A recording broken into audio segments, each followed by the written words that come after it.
Hey, what's up? Sermentine here, taking a look at the top-down western shooter, 12 is Better Than 6, the first game developed by Ink Stained Studios. You take on the role as a Mexican ex-slave running from the law and attempting to make a new life for yourself, killing anyone that gets in your way, because in the West it's better to go to jail for murder than be the one murdered. 12 is Better Than 6 is probably best explained as a Western Hotline Miami with more focus on weapon mechanics and not so much on the gore. You only have your trusty knife at the start of each level to take on the bandits and sheriff department's officers that roam the countryside. It's best to try and complete the level only using that knife, as using a gun that you've picked up from an enemy can attract nearby enemies to your location. In some of the levels, it's even made impossible for you to use guns due to numerous watchtowers scattered around the level that only detect you if there is gunfire, and once detected, will kill you almost straight away once you step outside, if not outside already. As soon as the tower guards are alerted by the gunfire, there is no way to divert their attention or to take them out, so it's basically a game over state. In the levels that you can use guns, there are a couple to play around with, like the revolver, the double-barreled shotgun, and the long neck rifle. Instead of just aiming the gun and firing, these guns will also require you to click the right mouse button to cock the weapon, preparing it to be fired. This is required for all the guns in the game and prevents you from going on crazy shootouts, unloading bullets everywhere.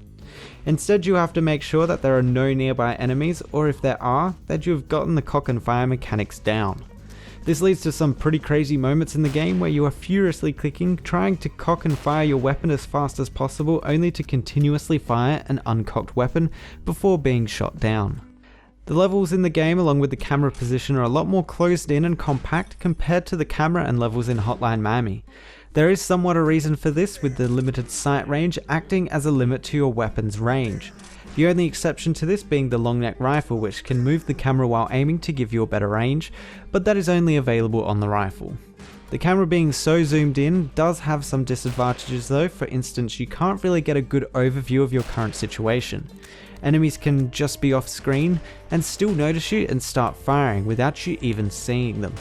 It seems the developers know this and try to remedy it with congested levels that have quite a bit of cover or multiple ways to enter and exit buildings. There are some moments in the game where you'll be blindly firing off screen in the general direction of enemy fire, like in this chapel level, and I think the game might benefit from having the camera zoomed out just a little bit more, with some other mechanic to limit some of the gun's ranges. The art style, as you have probably noticed, is quite striking in a simple way, being a kind of hand-drawn on paper style. The only source of any actual colour is the red of a downed enemy's blood or your own. It does make it hard, however, to distinguish friendly from foe, but luckily there is no friendly fire. Even with its simplistic style though, the game managed to put some life into the environment with moving elements and wild animals, while also being surprisingly detailed. The soundtrack to the game already is fantastic, being an upbeat mix between rock and country that suits the game perfectly. Other features of the game planned to be implemented further in development will include more guns to pick up and use against enemies. There will also be an upgrade system that will include things like armor that can deflect bullets, silent stealth kills, extreme accuracy with weapons, and more.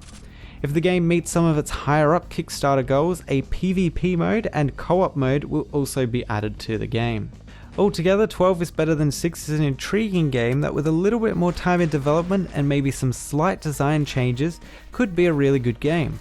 At the moment, I feel that either the camera needs to be zoomed out a little so as not to have those blind firing situations, or the level designs are going to have to go through a lot of refining to prevent such situations.